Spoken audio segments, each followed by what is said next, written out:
Hello everyone, welcome to magic hands of Deepa. എൻ്റെ എല്ലാ കൂട്ടുകാർക്കും എൻ്റെ കുടുംബത്തിൻ്റെയും വക സന്തോഷവും സമാധാനവും നിറഞ്ഞൊരു പുതുവത്സരം ആശംസിക്കുകയാണ്.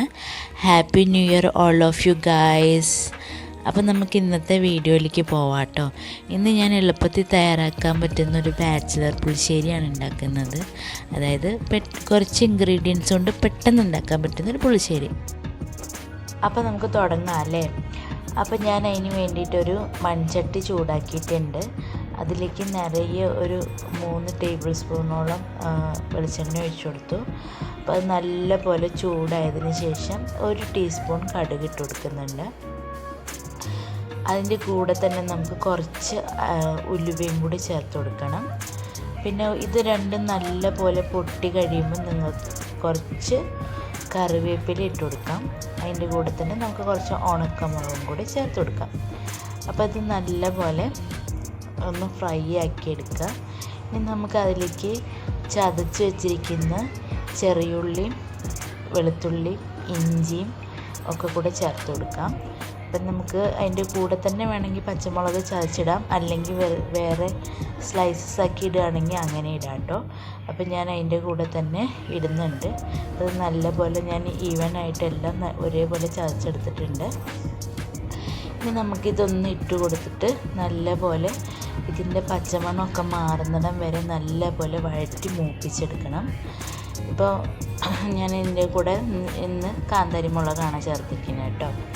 അപ്പം നമുക്കിത് ഏകദേശം ഒന്നായിട്ടുണ്ട്. ഇനി നമുക്കിതിലേക്ക് പൊടികൾ ചേർത്ത് കൊടുക്കാം. അപ്പം ഞാൻ ഇത്തിരി മഞ്ഞൾപ്പൊടിയാണ് ഇപ്പോൾ ചേർക്കാൻ പോകുന്നത്. അപ്പം ഓരോരുത്തർ അളവ് അനുസരിച്ച് ചേർത്തോളൂ. ചിലർക്ക് മഞ്ഞൾപ്പൊടി ടേസ്റ്റ് അധികം ഇഷ്ടം ഉണ്ടാവില്ല, അപ്പോൾ കുറച്ച് ചേർക്കുന്നുണ്ടാവുള്ളൂ. അപ്പം നമുക്കിനി കായപ്പൊടി ചേർത്ത് കൊടുക്കാം. കായപ്പൊടിയാണ് ഈ മോരുകറിക്കൊരു നെടുംതൂണെന്ന് പറയാം. അപ്പം നമുക്ക് കായപ്പൊടി ചേർത്ത് കൊടുത്തിട്ട് നല്ല പോലെ അതിൻ്റെ പച്ചമണം മാറുന്നിടം വരെ നല്ല പോലെ വഴറ്റിയെടുക്കുക.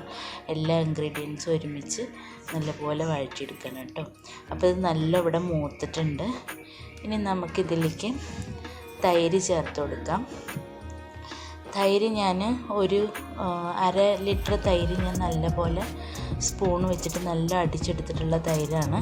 മിക്സിയിൽ അടിച്ചിട്ടുണ്ടെങ്കിൽ ഭയങ്കര വെള്ളം പോലെയാവും, അപ്പോൾ അത് ഇവിടെ ഇഷ്ടമല്ല. അതുകൊണ്ട് ഞാൻ സ്പൂണും കൊണ്ട് അങ്ങനെ അടിച്ചെടുക്കുക ചെയ്യുക. അപ്പോൾ അതിട്ട് കൊടുത്തിട്ട് നല്ല പോലെ ഇളക്കി കൊടുക്കുക. അപ്പം നമുക്കിതിലേക്ക് ഇനി ഇത് മാത്രം പോരല്ലോ, കുറച്ചുകൂടി ചാറ് വേണ്ടേ. അപ്പം നമുക്ക് അതേ പദ്ധതി തന്നെ ബാക്കി തൈര് ഉണ്ടാവുമല്ലോ, അപ്പോൾ അതിലേക്ക് കുറച്ചും കൂടി വെള്ളം ഒഴിച്ചിട്ട് അതൊന്നും കൂടി കഴുകിയിട്ട് ഇതിലേക്ക് ഒഴിച്ചു കൊടുക്കാം. അപ്പം നമുക്കിനി വെള്ളം കൂടി ഒഴിച്ചു കൊടുത്തിട്ട് നല്ല പോലെ ഇളക്കി യോജിപ്പിച്ച് കൊടുക്കാം കേട്ടോ. ഇനി നമുക്ക് ആവശ്യത്തിന് ഉപ്പ് ചേർത്ത് കൊടുക്കാം. അപ്പോൾ ഉപ്പും കൂടി ചേർത്തിട്ട് ജസ്റ്റ് ഒന്ന് ചൂടാക്കി കഴിഞ്ഞിട്ടുണ്ടെങ്കിൽ നമ്മുടെ പുളിശ്ശേരി റെഡി ആയിട്ടോ. അപ്പോൾ ഞാനിതിലേക്ക് ഉപ്പ് ചേർത്ത് കൊടുക്കുകയാണ് ഇപ്പോൾ കേട്ടോ. ഇനി നല്ലപോലെ ഒന്ന് ഇളക്കി യോജിപ്പിച്ച് കൊടുക്കാം. അപ്പോൾ ജസ്റ്റ് ഒന്ന് തൈര് ഒഴിച്ചതിന് ശേഷം ജസ്റ്റ് ഒന്ന് ചൂടാക്കിയാൽ മതി കേട്ടോ. അപ്പോൾ ഞാൻ ഉപ്പൊന്ന് നോക്കി നോക്കട്ടെ. അപ്പോൾ എനിക്ക് കുറച്ചും കൂടി ഉപ്പിൻ്റെ ആവശ്യമുണ്ട്. അപ്പോൾ ഞാൻ ഇത്തിരി ഉപ്പും കൂടി ചേർത്ത് കൊടുക്കുകയാണ്. ഒരു 1/4 ടീസ്പൂണോളം ഉപ്പ് ചേർത്ത് കൊടുക്കുകയാണ് കേട്ടോ.